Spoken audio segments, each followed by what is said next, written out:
आप सभी का हमारे चैनल राजवीर यादव फिजिक्स पर बहुत बहुत स्वागत है। हम पिछले कई वीडियो में 2012 फिर हमने 2013 के बोर्ड के भौतिक विज्ञान के पेपर की हमने चर्चा कर ली थी। आज हम देख रहे हैं कि उच्च माध्यमिक परीक्षा 2014 भौतिक विज्ञान के पेपर के बारे में। इसमें पहला क्वेश्चन है कि एक कार्बन प्रतिरोधक का मान 62 गुणा 10 की पावर 3 ओम तथा सहायता प्रतिशत 5% है। इसके वर्ण कोड को क्रम से लिखिए।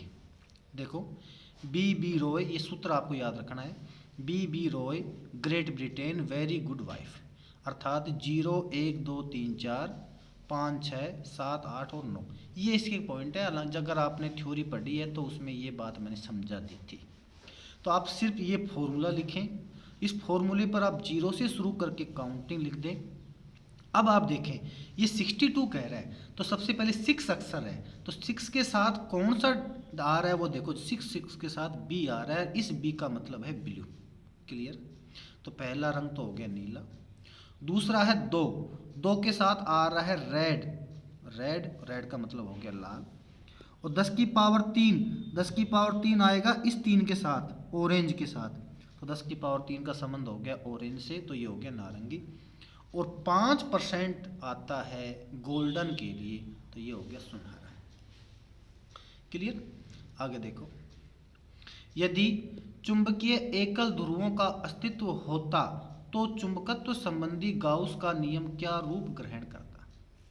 वो देखो, यदि एकल ध्रुवों का अस्तित्व होता तो स्थिर वैद्युतिकी के गाउस के नियम के अनुरूप समीकरण का रूप होता integration S B vector dot D A vector बराबर mu zero Q M, mu zero Q M.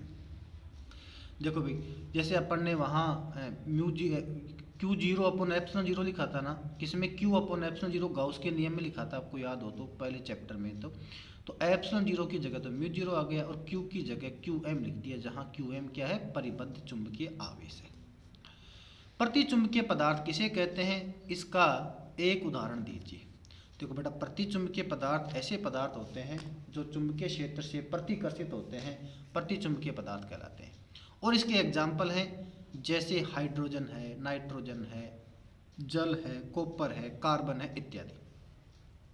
तो वे पदार्थ जो किसी चुंबकीय क्षेत्र में रखे जाने पर क्षेत्र की दिशा की विपरीत दिशा में अल्प मात्रा में चुंबकित हो जाते हैं, प्रतिचुंबकीय पदार्थ कहलाते हैं। जैसे हाइड्रोजन है, नाइट्रोजन है, जल है, कॉपर है, कार्बन है इत्यादि। अगला क्वेश्चन देखिए, क्वेश्चन नंबर 4 क्या है। निम्न चित्र में दो कुंडली ए बी व सी डी के बीच एक छड़ चुंबक एन एस को तीर की दिशा में चलाने पर किस कुंडली में प्रेरित धारा बाईं ओर देखने पर वामावर्ती होगी। ऐसा सवाल आपको मैंने थ्योरी में भी पढ़ाया था। क्लियर? तो और इसमें काफ़ी गड़बड़ भी हमें नज़र आई थी कि देखो, जब एन सिरा इससे दूर जा रहा है, एन सिरा इस कुंडली से दूर जा रहा है, तब ये इसका विरोध करेगा और विरोध करने के लिए एस के समान बिहेव करेगा। और जब ये एस के समान बिहेव करेगा तो इसमें दक्षिणावर्ती दिशा में विद्युत धारा प्रवाहित होगी। एस सिरा इसके पास आ रहा है, पास आ रहा है, तो इसको विरोध करने के लिए ये इसको क्या बढ़ना चाहिए भाई, इसको भी एस ही बढ़ना चाहिए ताकि ये प्रतिकर्षण का बल लगे। और जब ये एस बनेगा उस पोजीशन में इसमें भी दक्षिणावर्त दिशा में विद्युत धारा प्रवाहित होगी। इसलिए उत्तर आएगा किसी भी कुंडली में वामावर्त दिशा में विद्युत धारा प्रवाहित नहीं होगी। पांचवा क्वेश्चन देखो, एम्पियर मैक्सवेल के नियम का गणितीय समीकरण लिखो। और इसका गणितीय रूप है integration C B dot D L बराबर mu zero integration S J plus D dot D A vector. आपको याद होना चाहिए ये चीज़।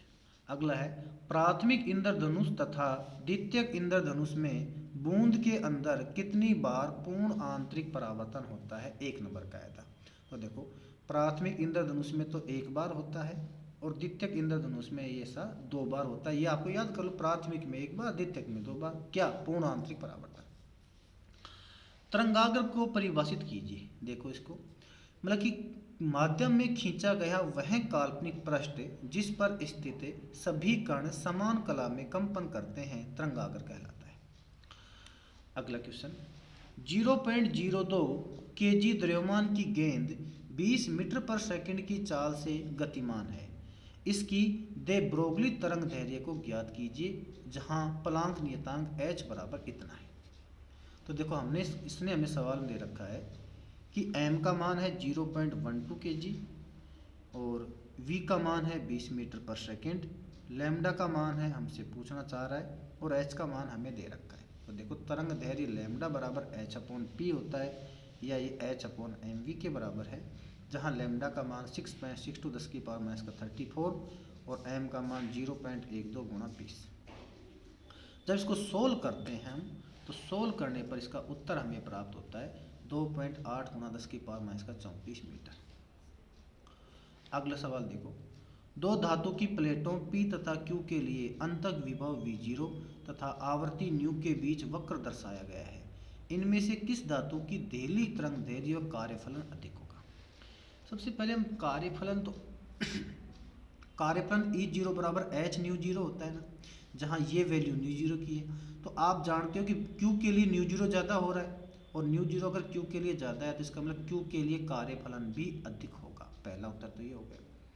और जब कार्यफलन जब ये न्यू जीरो इसका ज़्यादा है तो तरंग दैर्घ्य उसकी कम रहेगी, पर जिसकी आवृत्ति कम रहेगी ना उसकी दैर्घ्य तरंग दैर्घ्य क्या रहेगी? अधिक रहेगी। तो P की आवृत्ति कम है तो इसकी तरंग दैर्घ्य ज़्यादा रहेगी, तो दैर्घ्य तरंग दैर्घ्य तो अधिक होगी P की और कार्यफलन अधिक होगा Q का। तो ये लिख भी रखा है मैंने इसमें कि धातु P के लिए दैर्घ्य आवृत्ति कम है, इसलिए P के लिए दैर्घ्य तरंग दैर्घ्य अधिक होगी, क्योंकि न्यू जीरो बराबर C/λ0।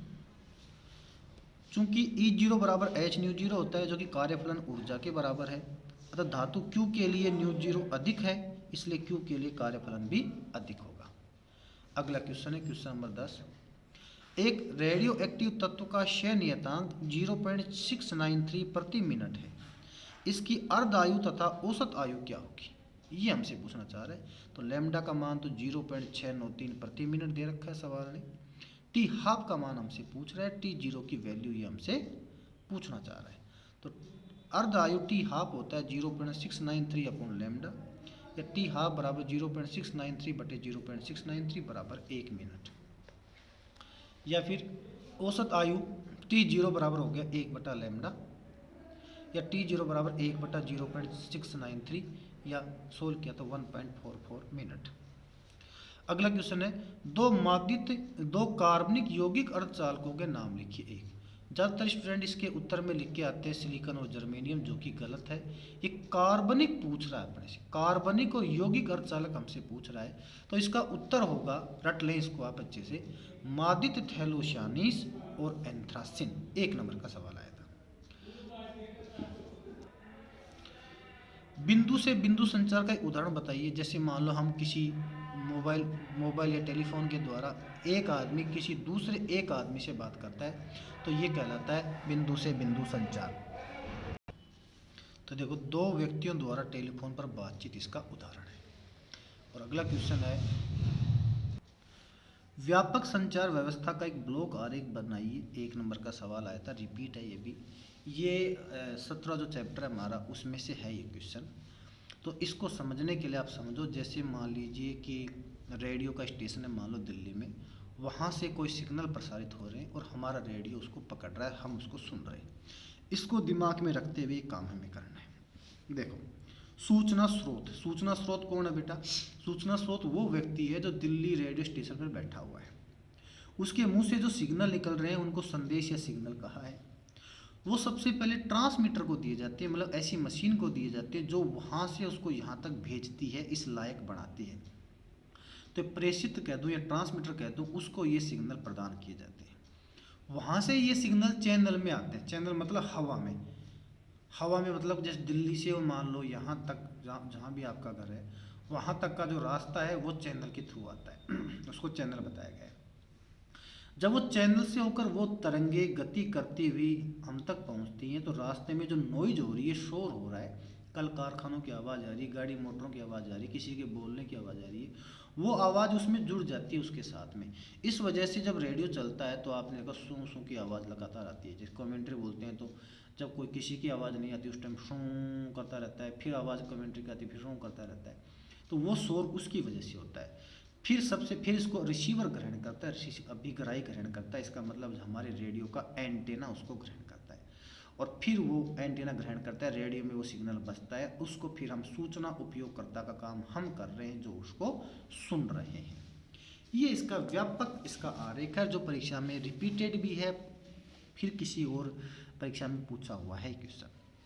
तो इस वीडियो में हम सिर्फ ये 13 ही क्वेश्चनों का अध्ययन करेंगे जो कि 1-1 नंबर के हैं। अगले वीडियो में इसके आगे बढ़ेंगे। अगर अभी तक आपने हमारे चैनल को सब्सक्राइब नहीं किया तो प्लीज़ इसे सब्सक्राइब कर लीजिए, क्योंकि मैं इसी प्रकार के यूजफुल वीडियो आपके लिए लेकर आता रहता हूँ। धन्यवाद।